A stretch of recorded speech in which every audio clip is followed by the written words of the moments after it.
Параллельно политическому плану сотрудничества Совета России и НАТО существует программа взаимодействия между военными. Они принимаются ежегодно на уровне Совета России и НАТО в формате начальников генеральных штабов. И в прошлом году была принята дорожная карта военного сотрудничества на 2012-2014 год. Там очень много мероприятий, которые как раз направлены на реализацию конкретных проектов сотрудничества в сфере общих интересов. Я бы выделил прежде всего военно-морскую сферу. У нас проведены были успешные учения по спасанию экипажа аварийных подводных лодок. У нас созданы все необходимые технические средства для того, чтобы оказывать содействие друг другу. И сегодня большое внимание также уделяется совместной операции в Аденском заливе по противодействию пиратству. Российская Федерация тесно взаимодействует со всеми группировками, которые там размещены, включая натовский океанский щит, Евросоюза операцию «Аталанта». И мы наращиваем усилия с тем, чтобы сделать эти операции более эффективными. Поэтому военные не только рассматривают дополнительные сферы взаимодействия, а это связано с такими перспективными направлениями, как заправка, обеспечение топливом судов. Речь может идти и о системах связи, речь должна идти о непрерывности наблюдения и обмена данными о морской ситуации, о ситуации на морских, в определенных морских районах, а также о воздушном патрулировании. Все эти элементы, они записаны в программе сотрудничества и будут реализовываться. Кроме того, мы заинтересованы в том, чтобы продвигать военно-техническое сотрудничество, и Совет России и НАТО может придать необходимый импульс, создать рамки для наращивания такого взаимодействия. Россия осуждает очень жестко террористические акты и террористические вылазки, которые осуществляются в Сирии. На заседании Совета России и НАТО, естественно, основной упор был сделан на том, что может Совет России и НАТО предпринять для борьбы с терроризмом.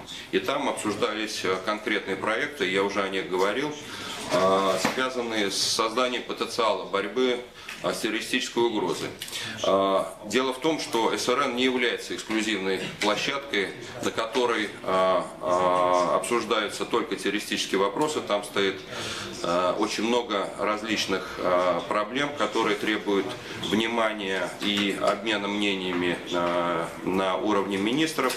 И я хочу сказать, что, конечно, основные усилия по борьбе с терроризмом должны предприниматься на универсальных международных площадках, к которым прежде всего относится Организация Объединенных Наций. Но тем не менее вопрос о борьбе с терроризмом является одним из главных в работе Совета России и НАТО. Что касается размещения ЗРК «Патриот» в Турцию,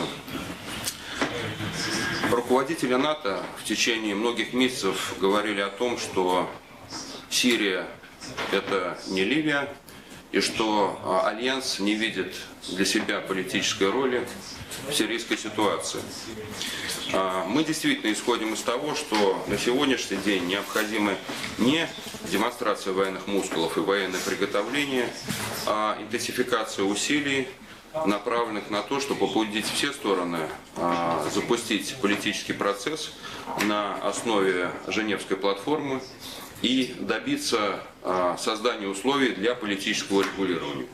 Поскольку никакого военного решения быть не может, а решение может быть только политическим.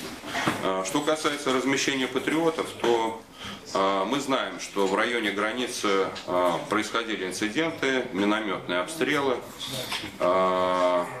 И вопрос первый, который возникает, для чего размещаются патриоты? Потому что они не способны парировать эти угрозы, а эта система предназначена для борьбы с боевыми самолетами, имеет также еще противоракетный потенциал.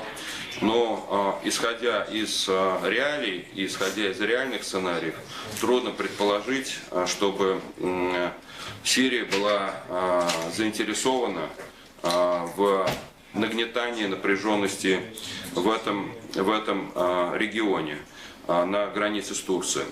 Второй аспект, который также следует иметь в виду, это первый шаг, который свидетельствует о том, что все-таки НАТО вовлекается в конфликт. И мы не исключаем, что в результате какого-либо инцидента, либо какой-то провокации, эта вовлеченность будет только нарастать.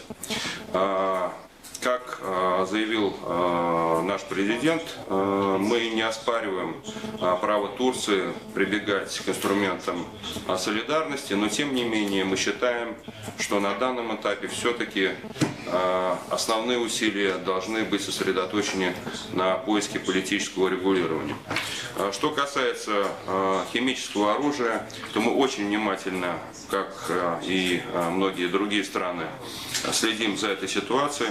Как только появляются какие-то сообщения о том, что химическое оружие куда-то передвигается, перемещается, мы сразу делаем запросы соответствующие.